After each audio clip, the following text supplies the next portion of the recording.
for you. So welcome to the last Friday night live Q&A. But don't worry, that does not mean the end of Q&As.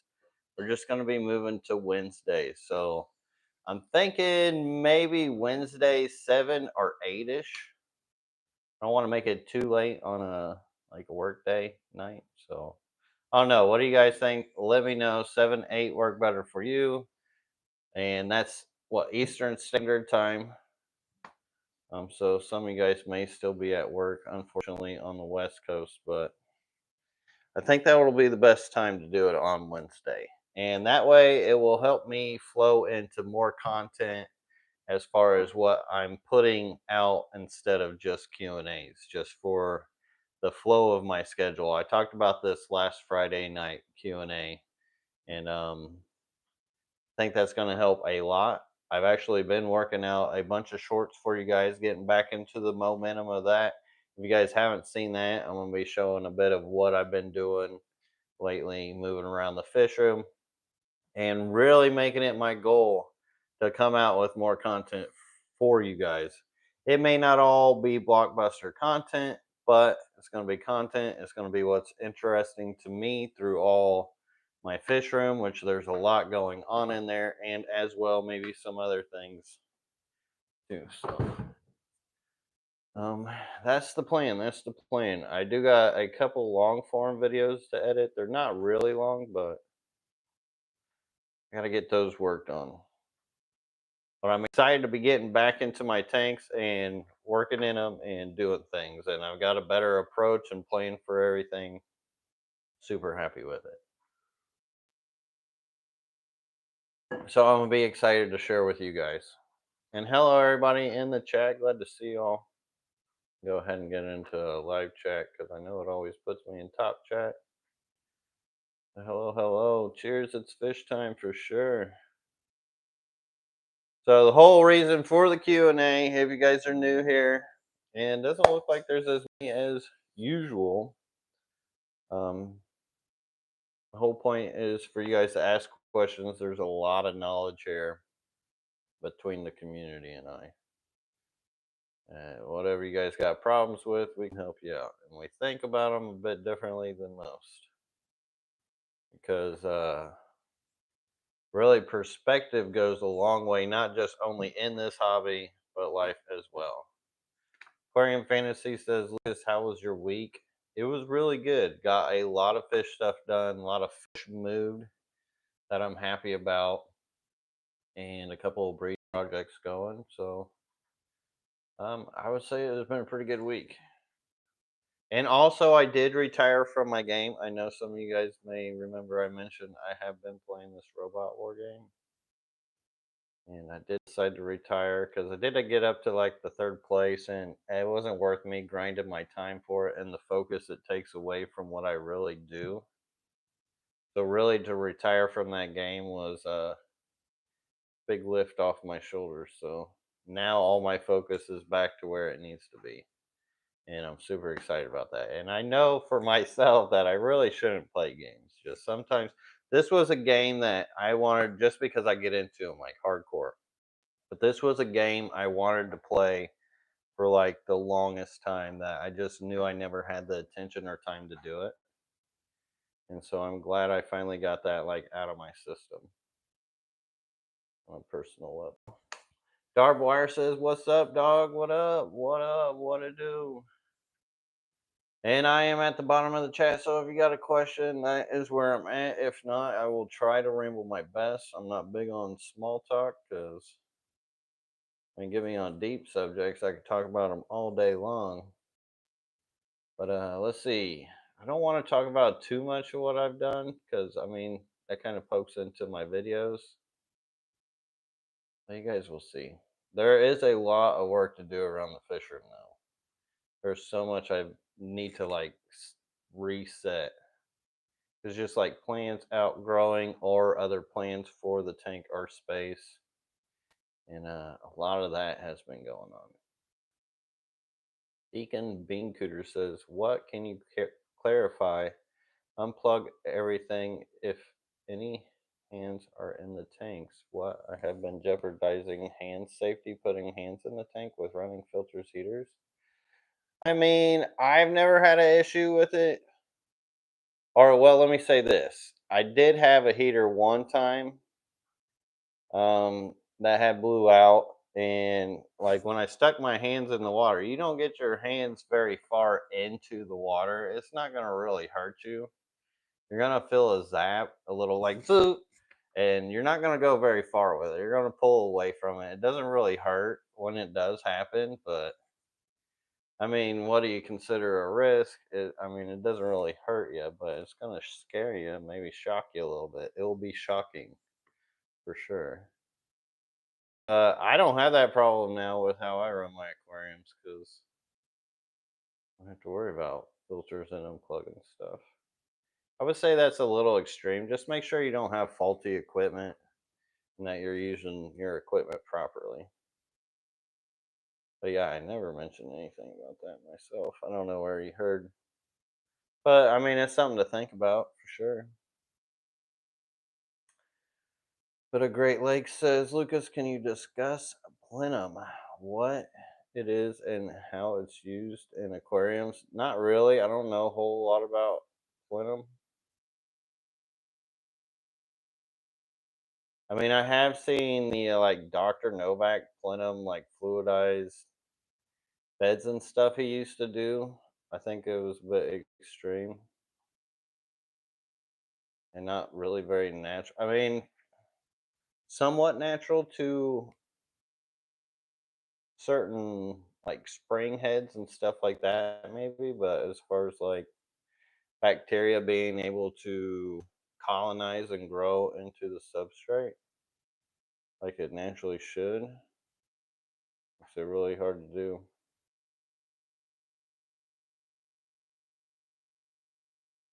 What I try to do, Christian. Appreciate you acknowledging it. Barb Wire says, have much experience with cherry barbs. I have one male that's just hovering almost nonstop in a spot, looking like he's staring at something. Hopefully that ain't the Grim Reaper. I don't mean to scare you, but I don't know. Kind of weird that he's doing that, unless he's thinking about jumping ship. And not like if you have a good ratio in your cherry barbs, shouldn't be a problem. But it is kind of odd behavior. Usually they're distracted by everything else. So like the old okay, but Great Lakes says Underravel Filter considered plenum. I mean technically kinda. But see, it's a bit different. The Undergravel Filter, so the fluidized bed is more like moving water around the substrate and keeping like the substrate fluid, like moving sand all the time. And there's not many places that it actually does that because it usually settles to a point, unless it's like a big storm and it's going to move things around naturally. And those are only periodical, not constant. But with the under gravel filter, like say the old school plastic ones that hold beneficial bacteria under them, that's a bit different because they're allowing the ability of all that beneficial bacteria to gather up and give it a space and a home to live, which that is the stuff that will help clean your aquarium from impurities more than anything. So in my opinion, they're actually really good. The under gravel filter over like a plenum fluidized bed. And sorry if I missed your guys' questions. I am going to go back, and it just happened to be at the bottom of the list and correlate there. Rich Rex says TDS for shrimp. So if you're going with Neocaridina, I would say anything over 200 TDS is good for them. Higher the better. And for Caridina, they're kind of more picky. And, you know, if you're really going to breed them, temperature is important with them too, which I'll discuss. But the TDS for the Caridina, you're going to want a range of like 150, 180, which is more fine line. Yes, they can survive in harder water. Yes, they can survive in more acidic water, but you're going to find more of the breeding in between that 150 and 180 range. And you're also going to want to keep them at cooler temps than the Neocaridinus. But you can keep them both at like cooler temps, and I mean low 70s. Low 70s for best breeding. Which I breed most, mine in the mid 70s. That's just because, I mean, I'm not going to drop the temperature of my fish room just for shrimp. They'll still breed. Just the lower 70s are more optimal. Sometimes I'm elbow deep in my tanks, brother. I feel you. I feel you. Glad you made it there, Lotta.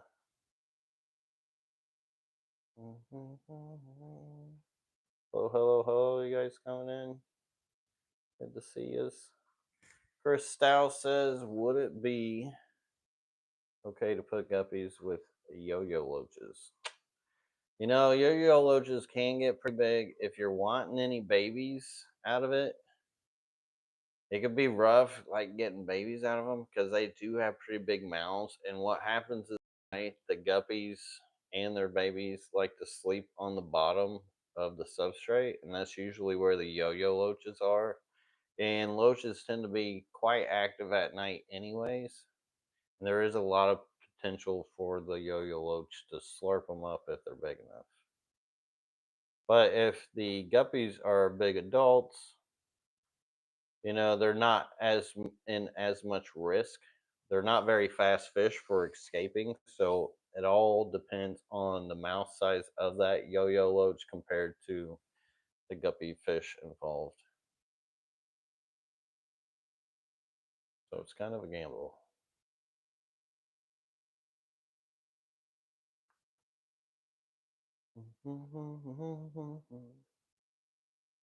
How's the video quality today? I don't see anybody saying anything, so that's good. Oh, last week it was brutal. Matt Flash says, "Hi Lucas, I ordered 2 pairs of Vienna guppies from you. How did you acquire the strain?" So I actually got the strain from my fish club. Somebody had a bunch of them, and I got them last month. Actually, no, I may have got them in like 2 months ago. I've been sitting on them for quite some time, and finally got to making the picture of them, and that's how I got them. So I figured I'd share them with you guys. I don't know if I will like really plan on breeding them out, so this may be like I have them and then I'm getting rid of them, because unfortunately, as much as and I laugh about it because I think about all the guppies that I really wish I could keep, but you know, there's never enough tanks, and I wish I could focus on them and keep them, but I mean, it seems to be a pretty solid line. Yeah, there's only so many tanks, unfortunately. Should have a Discord channel, bro, for us that do all natural tanks. Um, do got Discord. I just don't really do much with Discord. And I don't know. It's another media. I guess I ain't never really set one up, so that would be something I would have to like,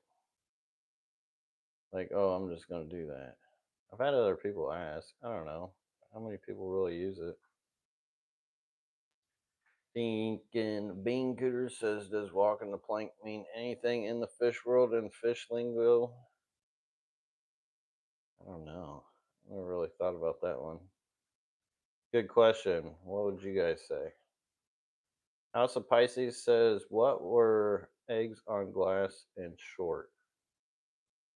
What were eggs on glass and short? And like one of my last shorts? I don't think I had any on the glass. I did show some angelfish eggs. I showed some eggs inside of oh, those fish I just moved, those blushing tetras that were actually like you could see their eggs in their bellies. They're just like loaded up.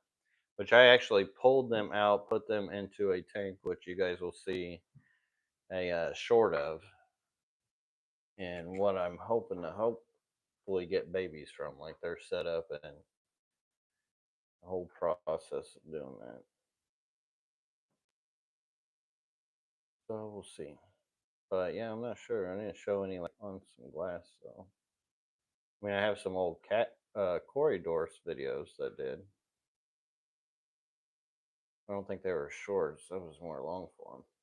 Those are usually the culprits that will lay eggs if it's gonna be a fish on glass. If not, it's probably a snail eggs or something.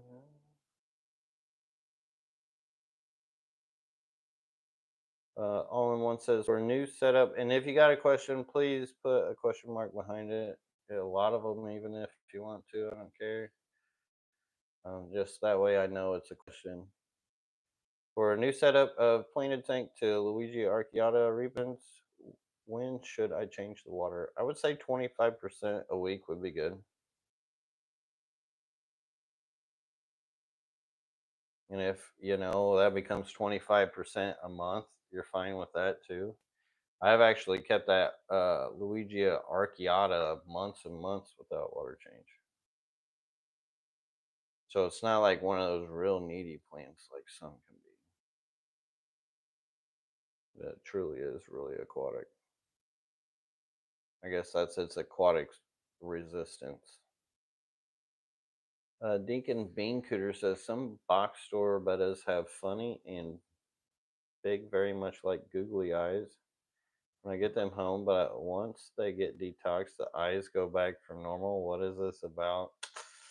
Probably the meds and stuff they're on, and I believe you. Like, for instance, even though it could be even something like fungus in the water. So when I had an issue with my barbs in my tank a while back, some of you guys may remember, but one of the barbs' eyes, their pupils were like huge, absolutely huge, and then full on neural effect that connected to the optics, and like it could be the meds and stuff they put in there. That's kind of wild though, and interesting. I wonder exactly what that could be, or what would cause those fish to do that. Aquarium Fantasy says everyone use red questions when asking Lucas questions. Thank you so much for reminding them. That helps too. Like Missoula Aquatics and Plants, Ben Sharp says, do you still have the chunk of yard planted aquarium going outside? I do still have it going outside, and I did absolutely no maintenance with it. So as far as what it looks like, it's super wild. Actually, I should do a short of that. Matter of fact, oops, I've been meaning to write a list out because I had a couple other ones I had to do too, and we'll put that on there. Let's see. Big short.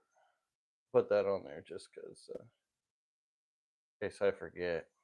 And if, as always, like if there's like something you guys want to see, like just throw it in the comments. I don't care if it even relates to the video or whatever. Just let me know, and that's a better way for me to remember sometimes. I have a lot that goes on through the day, and a lot to think about with progression as well here. I'm keeping a few hundred tanks. Didn't think fish sleep. They do. They definitely do sleep.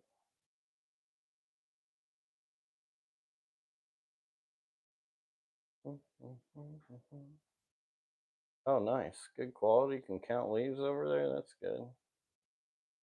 Glad to hear. Now I needed a more stable stand here. I'm not a big fan of this stand. It's good for the lighting, but what this thing sits on.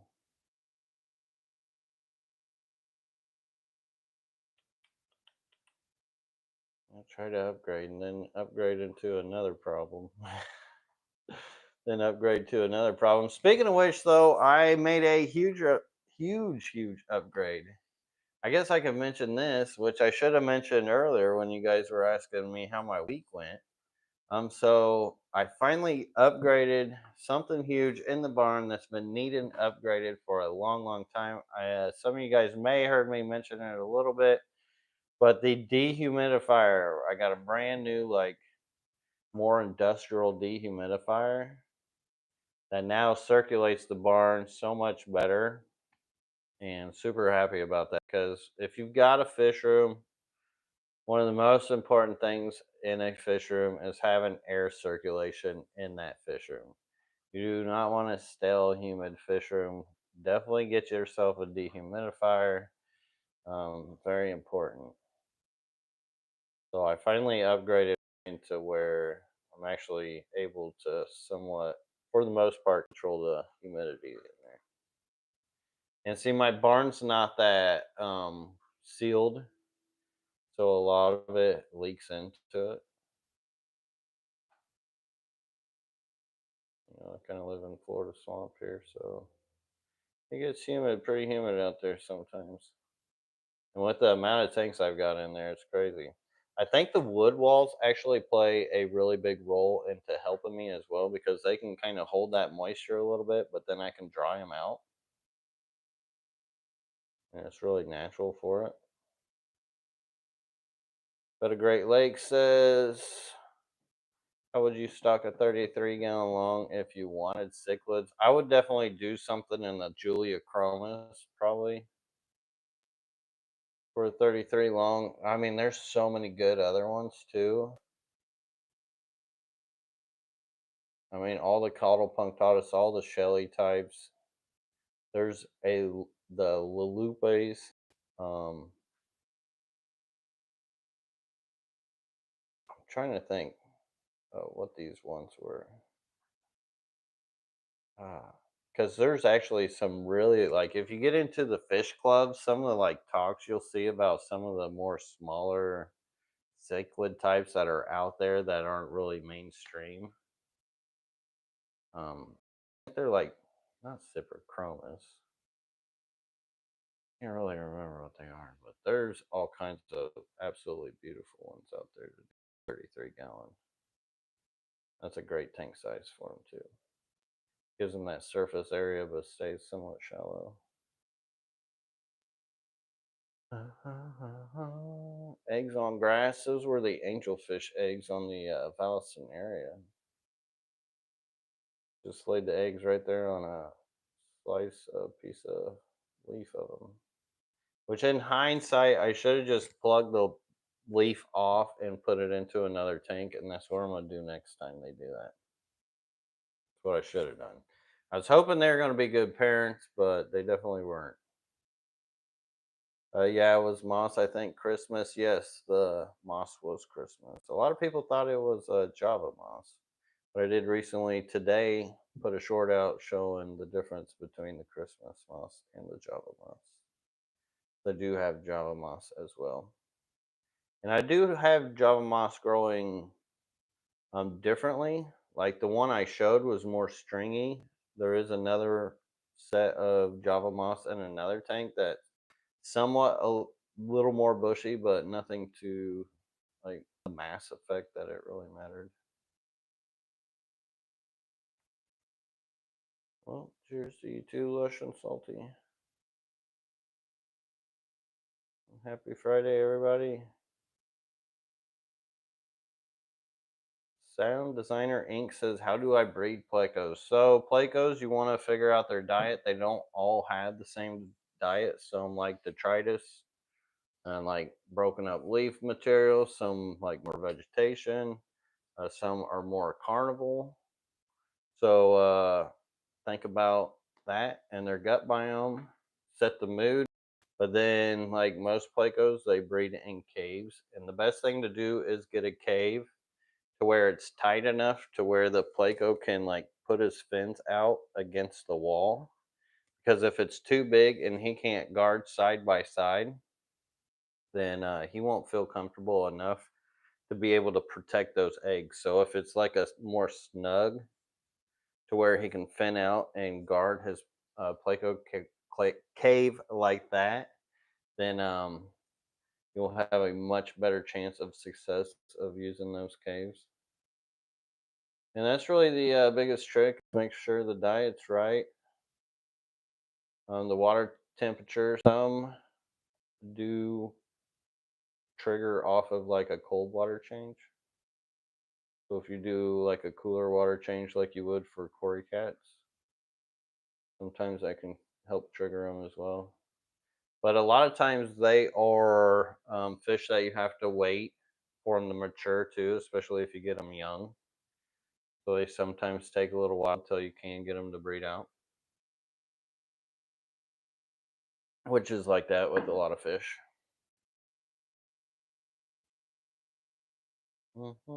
Sonny G says, Lucas, did you ever keep Daphne outside over winter at your old place? So I didn't like keep it alive. It like hibernates, so it'll like die off or like go into the substrate or lay eggs for like whenever springtime comes around, and then it pops back up. But it won't be out all year round. Even here, it doesn't. But it does get cooler here. Sometimes below freezing, not very often.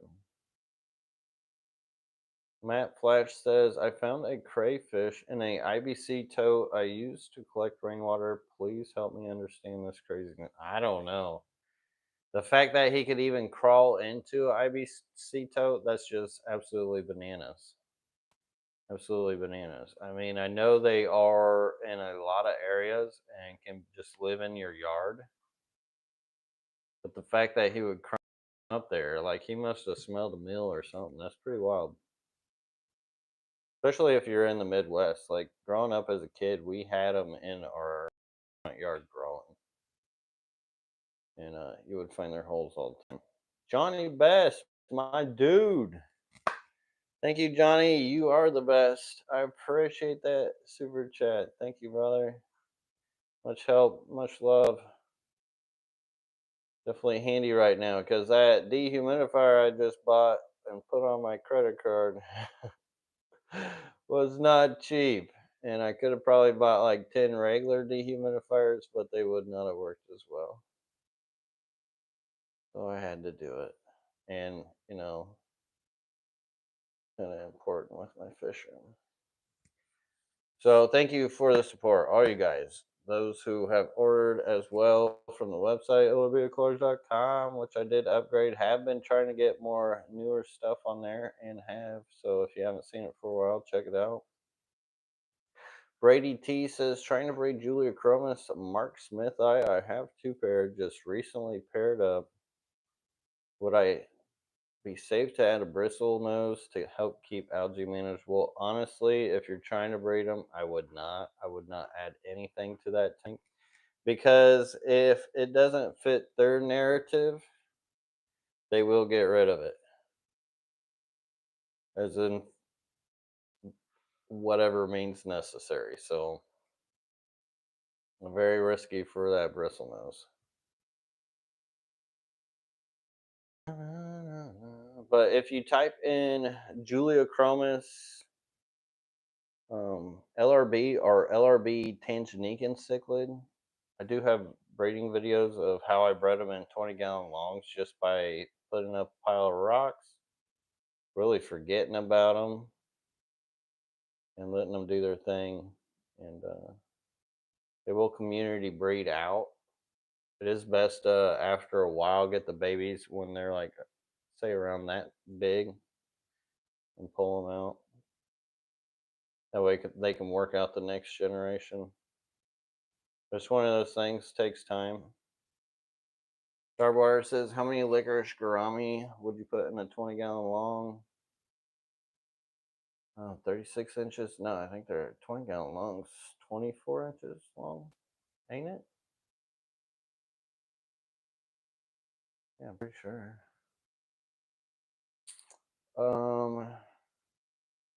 Things are tiny. You can fit like probably 30 or 40 in a tank like that. 20-gallon long, easily.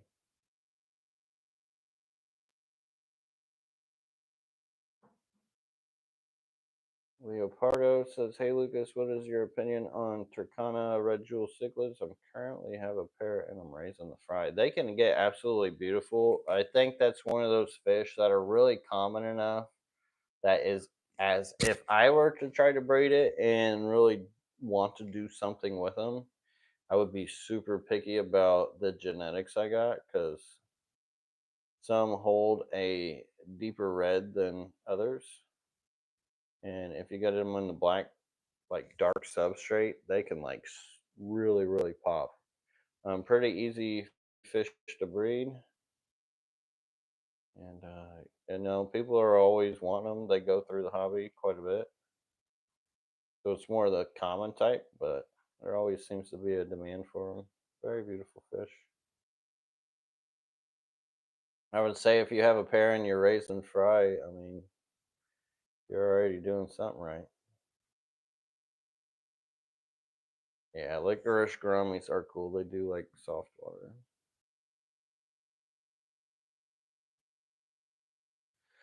But a Great Lakes says reticulated hill stream loaches. I've been feeding my blanched zucchini. How long before I should remove zucchini from tank?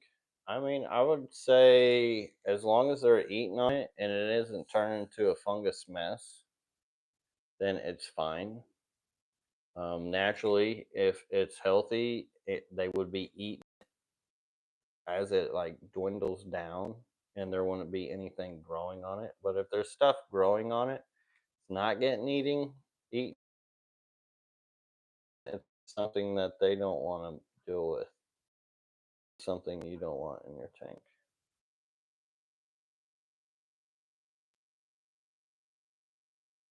Go with the flow. Aquatic says, LRB, my whiptail cats are breeding, but I'm having a hard time with the fry. Trying banana leaves now. Any other suggestions? I think adding leaf litter definitely huge for whiptail cats. Um, when I did the tour of Regina Spotty, which is amazing breeder, and she was telling me that she had to feed her whiptail cat babies like 5 times a day because their little guts and their digestive system just work so fast that they need like a constant food source. And she's more controlled about it as far as like I think she was doing microworms or something like that, which those you don't want them to like die in the little containers or areas that they have, and it can mess up the water more. But I think having leaf litter is more of a natural biofilms and things that they actually eat off in nature, which gives them that constant food source naturally. I would say you're on the right track. Keep them in the same kind of water that you're keeping the parents and the one that you bred them in. Maybe keep it a little softer, which the leaves will probably help with anyway.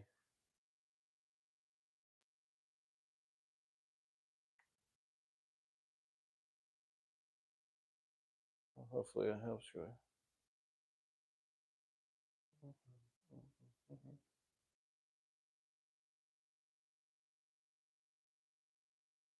All right, let's see. Heck no, they aren't cheap. Mine was money for my fish room. Yeah, I think that dehumidifier was around $4,000. It was crazy, but I mean, I had to do it. Now I got one more final upgrade that really needs to be done with that fish room. That I'll be like super stoked about it, and it's one of the most important ones, and the ones that I wish I had money to have done a long time ago. That is to get a deep well and get better water out there, because the iron richness of my water is an issue with my fish room. With the glass, with the plants, iron really feeds algae like crazy.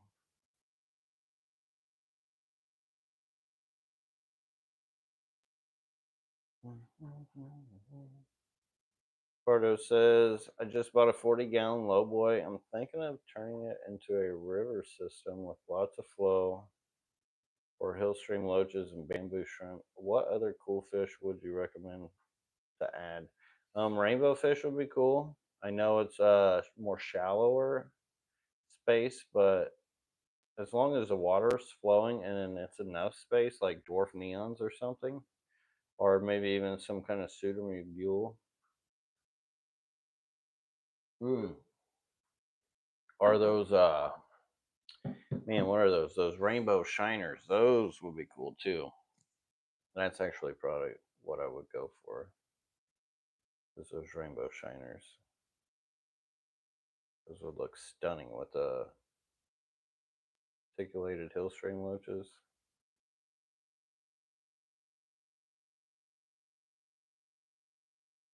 And bamboo shrimp, I mean, they're pretty big. They're pretty good at holding their own.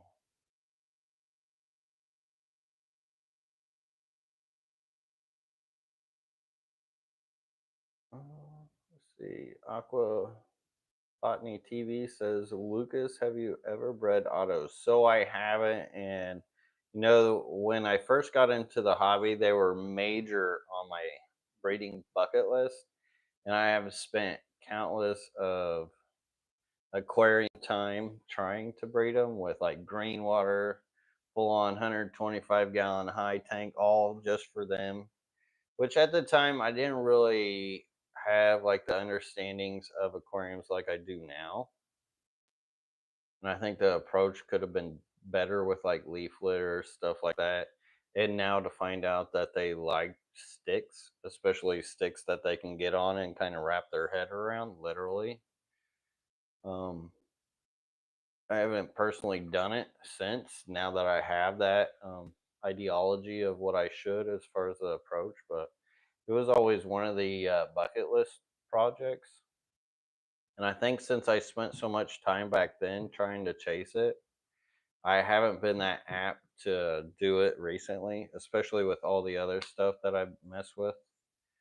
But maybe one day I would like to like just do it once, just because it's always been like one of those things I wanted to do. Chris Stoll, thank you so much for the super chat there. Hopefully I said your last name right, but thank you, appreciate you, dude.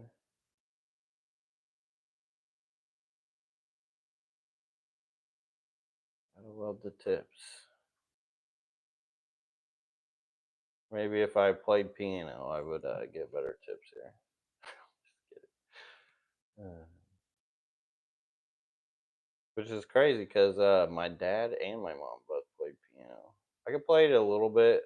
Like I can play like the sound of it, but give me music, I can't read it. Deacon Bean Cooter says, "Are you afraid to swim in the ocean?" I am. You know, I get pretty risky in the ocean sometimes, and I have seen some shark attacks, especially when you're on the Atlantic side, because they got some big sharks over there. You get in that deep water, you don't know what's underneath you.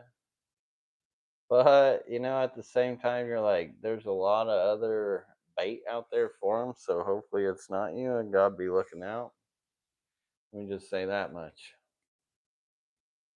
I'll still swim there, but don't mean I'm not thinking about it sometimes.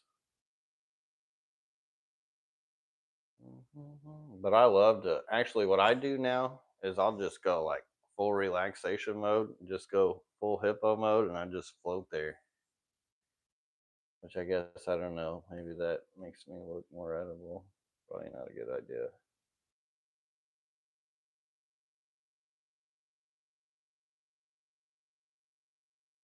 Oh, that's cool, Darb.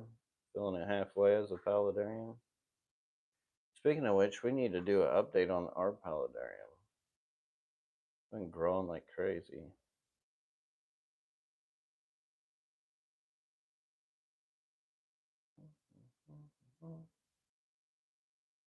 Let's see. Scroll for them questions. Ain't seen them yet.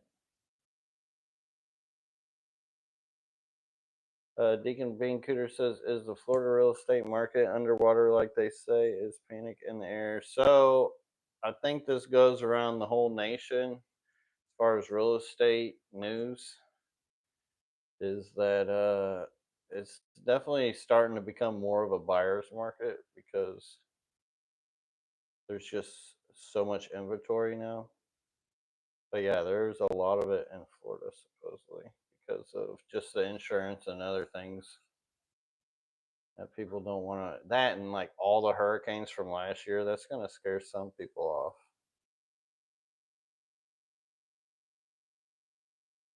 Toss some magnets in my tank. Why? Deacon Beancooter says, "Is there any other fish than a shark that can smell blood in the water?" I can imagine so because there's certain like smells and senses that attract them, whether it be food or like a dead fish or something.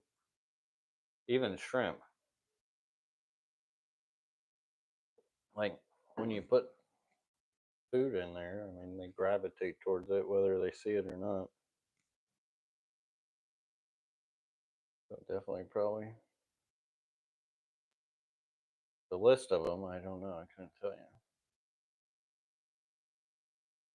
Christian B says, "Hey Lucas, what temperature do you keep the trout goods at? What is ideal?" So I keep them just like all my other fish. I have kept them outside all year round here in Florida, so 100-degree weather to 30-degree weather. They're really not picky. They're really not picky. Keep.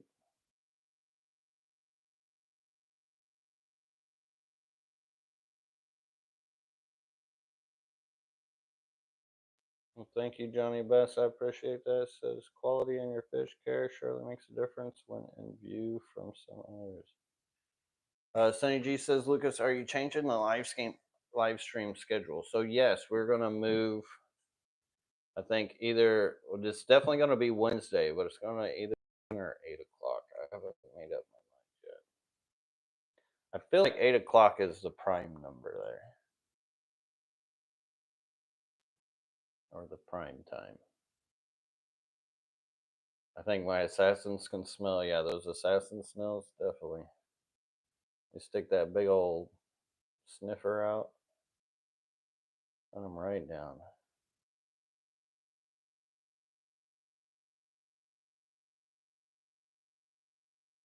At a Great Lake says, is blending and straining green vegetables and feeding to a fish good practice? Um, I guess it depends on the fish and or your filtration or the maturity of your aquarium. Because depending on the breakdown of things and the ability of the microbiology to absorb said breakdown that's not eaten from it, could cause algae issues, maybe green water or something, but that would be about it. I wouldn't say it would be bad.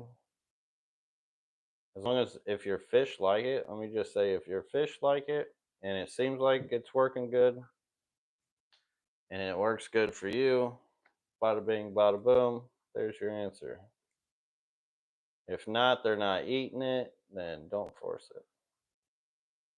Taya Llewellyn says, Lucas, will we get a video update soon? Please and thank you. Of which I'm trying to do as many update videos as I can. I guess I should do a ton of like update this, that. I meant necessarily ain't got to go through everything. But yeah, I'm trying to do videos of things as I go about my day and what I think's cool to share with you guys. Definitely doing those sorts of updates and definitely doing more content for you guys.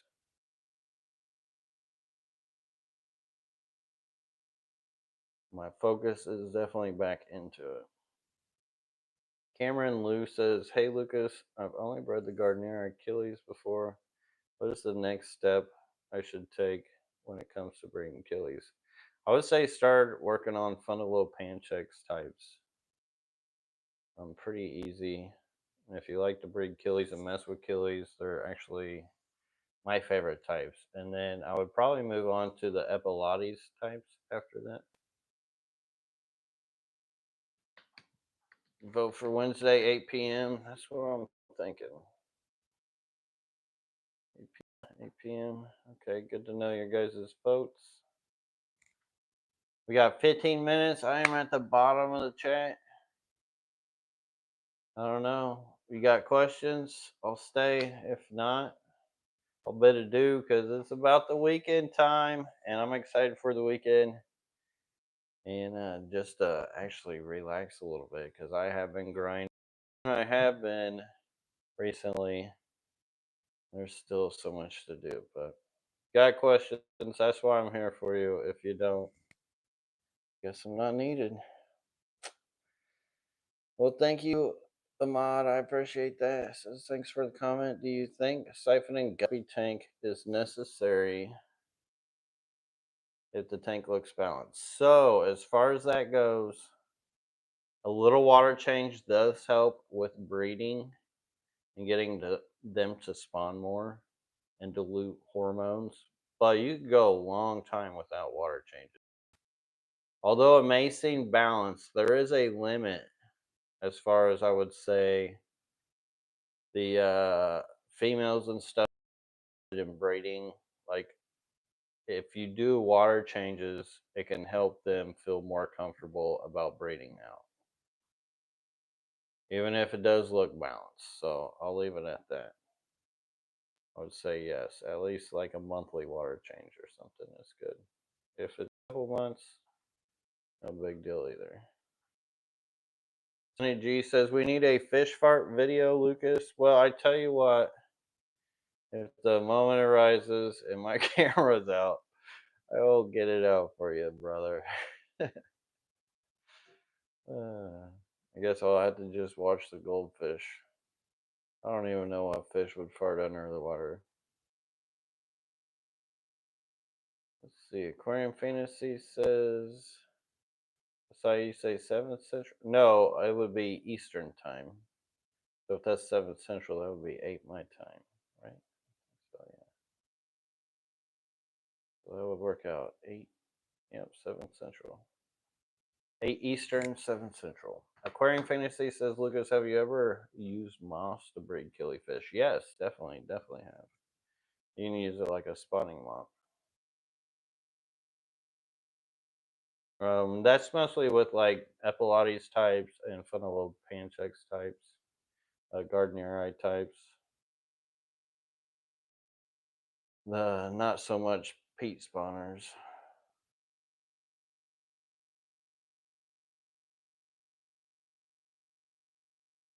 But Great Lakes says moss can adhere to PVC or terracotta. It has a better chance on terracotta than PVC, but even still slim to none. PVC definitely not. A lot of things, honestly, even if moss adheres to it, even if it's like pumice rock, it doesn't always just grab on because it always grows up and always tries to grow up and out and off of things. Unless it's up and out of the water, it's a whole different story. But under the water, it doesn't really like to grab hold of things like, say, some like rhizome plants and stuff will. Aquarium Fantasy says, Lucas, when do we get a barn live stream again? Hopefully sooner than later. The guys came out again, did some measurements for the fiber optic. Gets in here in a week or two. I think last time I said 3 weeks, so it'll be about on schedule. And even though I'm going to be doing Q&As on Wednesdays, there is actually a better chance now for me to do random live streams on the weekends because I will have that like flow through that will make me more apt to do so.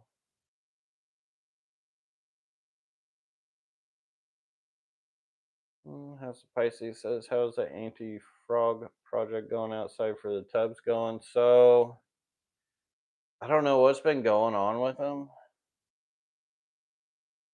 There was one bloated up the other day, which was really gross. So like, I don't know. And snakes have taken out a couple of them. They're still out there. I don't, as far as like, if the few dying has helped. But I'm like, I'm not actively going out there and doing much against it right now because we just have bigger things to deal with. The biggest issue out there is the dragonfly larva, though, over the frogs, definitely. And that I am trying to work on. Johnny Best says, how often is Bacter AE can be used for shrimp success? So I personally don't use it. I would say use it minimally because what you're really doing is adding in sort of a fake biofilm for them to eat off of. So use it sparingly. Don't don't overdo it to where you're just feeding the microbiology expensive food and or overfeeding what they can eat. Excuse me.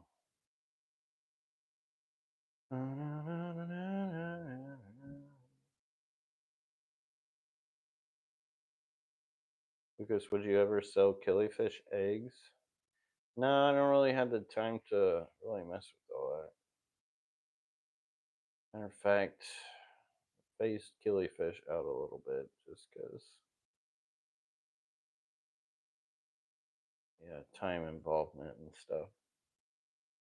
Jessup Dean says, what do you consider safe for nitrate levels? The hobby seems not to agree on specific range. I have no clue. I don't test nitrates. I don't worry about nitrates. My systems, I don't have to worry about any of that stuff. I don't even know the last time I've even, like, it's been decade plus since I ever tested nitrates. Just because, I mean, with my planted tanks, they like nitrates. They take care of that stuff.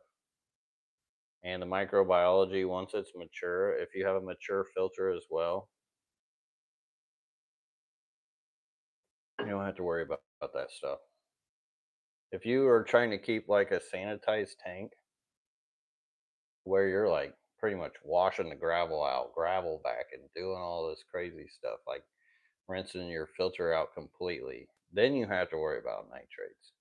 You got a bunch of fake plastic plants with clown puke gravel, and I mean, I know some people like that stuff, but you have more of a natural system, you don't have to worry about nitrates.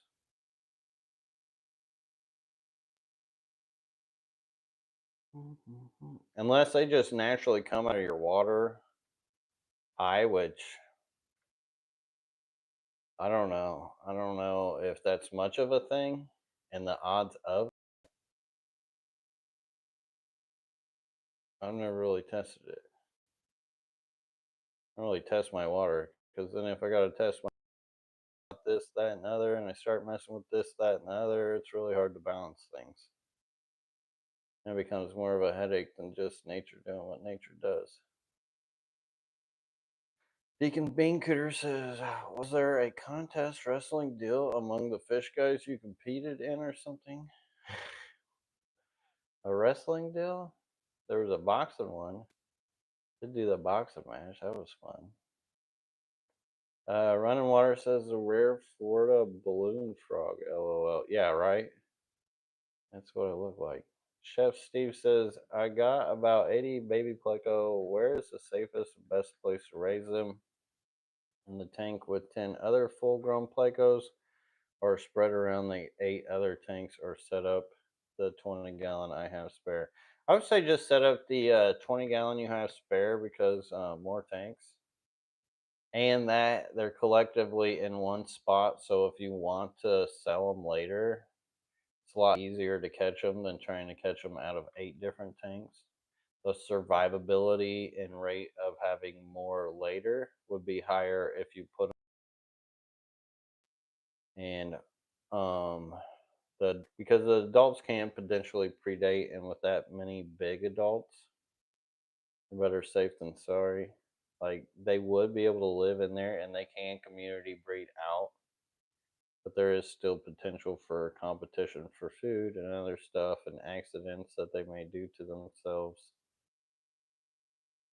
That I would go with the 20-gallon spare. The Great Lake says I gravel vac a lot in my fry tank, but I feed heavy. Yeah, if you feed heavy, don't gravel vac. Like unless it's the nasty food like that, yeah. If it's food decaying and food not eating, like get it off the top of the substrate. You don't necessarily have to like dig down, break up the microbiology that's in the actual soil or substrate that you have, because that whole system is what helps break down that excess food. And the less you gravel vac it and let or the more you, yeah, less you gravel vac and the more you let the detritus grow out in it, the less you have to worry about that feeding heavy and it being an issue.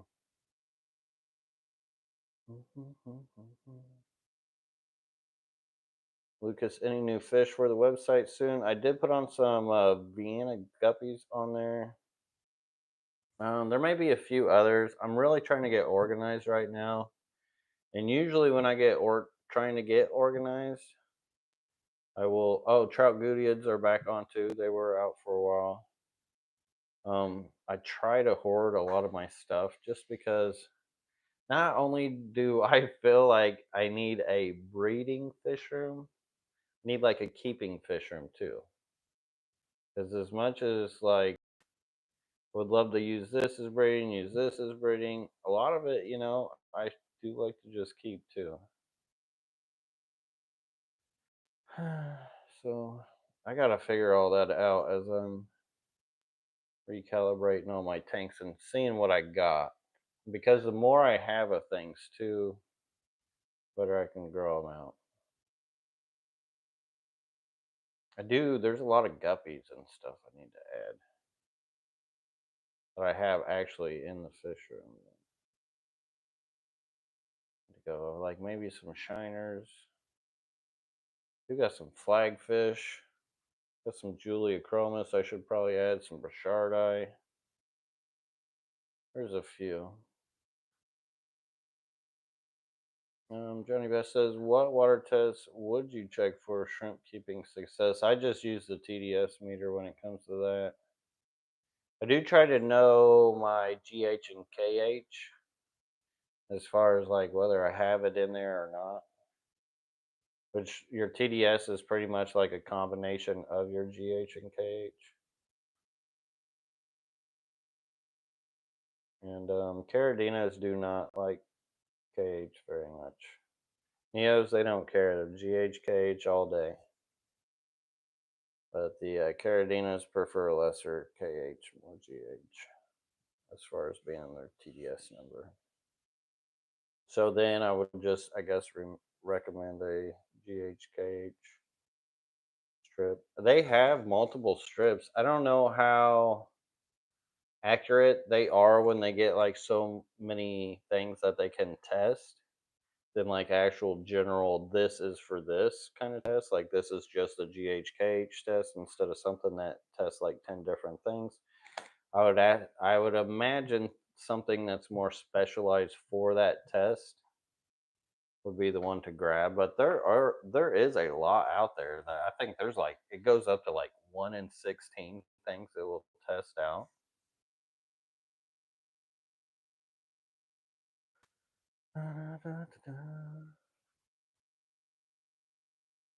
Well, thank you, Asai. Appreciate that. Said the Viennas looked beautiful on the short.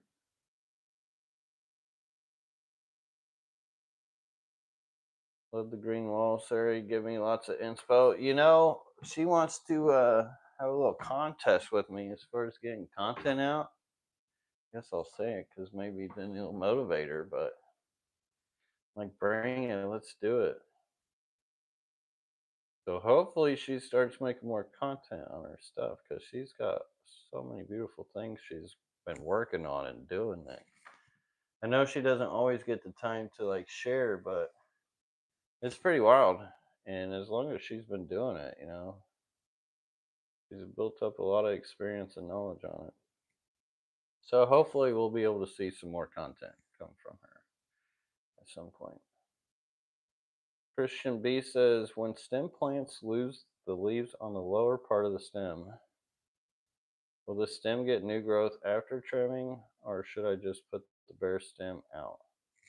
So some people will just cut it out and then let it be.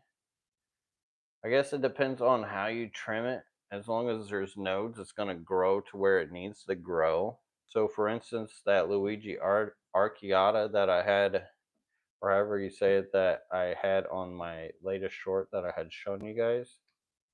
I guess I should do like a picking of like that plant and show you how I actually do it, but I don't worry about it. It usually bushes up, finds out how it needs to. Unless it's actually like is dead and decaying, then as long as the stem's all right, it's not anything to worry about. It will grow out of its nodules where it feels like it's right to grow out and cover that space naturally.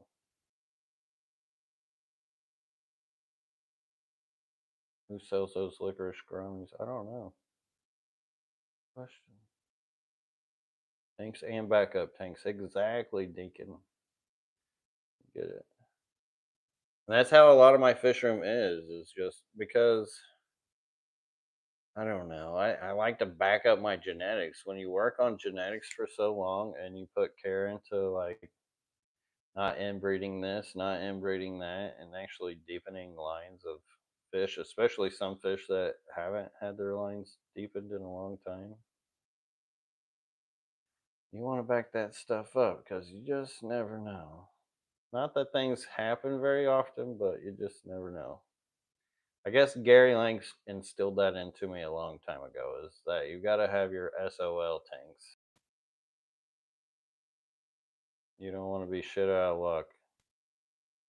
But a Great Lakes says if you use Jello to contain, say, vegetables, is the Jello detrimental to fish long term? If you're just using natural pectin, like just that's it, is just pectin. I don't know. I know they make like Rapashi gel foods, and I imagine that's what is in a lot of that. Is just that pectin keeping it together. I don't know what the long term effect is. Anytime I tried to use that, it didn't really seem very functional as far as fish cleaning up, taking care of it. I feel like it would add to water quality issues. Really, once again, test, trial, and error is the best way to figure out if it works for you. Some fish may like that pectin and may just eat it up for you. Chef Steve says, my Amazon sword plant has a chain of 6 pups. That's awesome. On its roots and are only tiny on them. When should I remove them to plant on their own things? So, in my opinion, keep letting it grow out. It may even get longer. You may even get more pups out of it. So, it's a runner plant. Val Scenario will do this too. When it's floating, is it will just send out its runner, and as that runner is growing out, and you see new growth at the tip, it's going to keep adding babies the more it grows out. Then eventually, if it feels like that's safe and there's enough space, I don't know how much space you have, then it could even send even more runners. So maybe wait for the second runner to come out before you start picking off the first runner.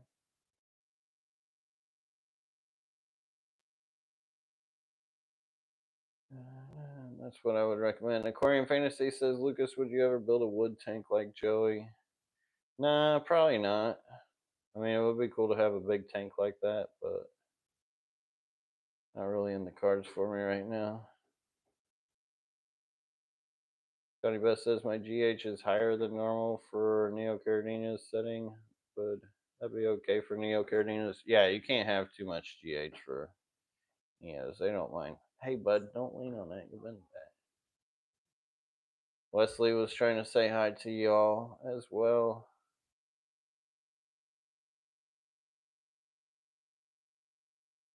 All right, well, we are over the hour mark. This is it for Friday night live streams. We have been doing them on Friday night for such a long, long time. It's gonna be weird for me at least. I don't know. But I'm excited for the new schedule, and I hope you all will be able to join us here on Wednesdays. So until then, I hope you guys have a great weekend. Thank you so much for joining us. Until the next one. Dun dun dun dun dun dun dun dun dun dun. Wesley was waiting for that deal. He was on it.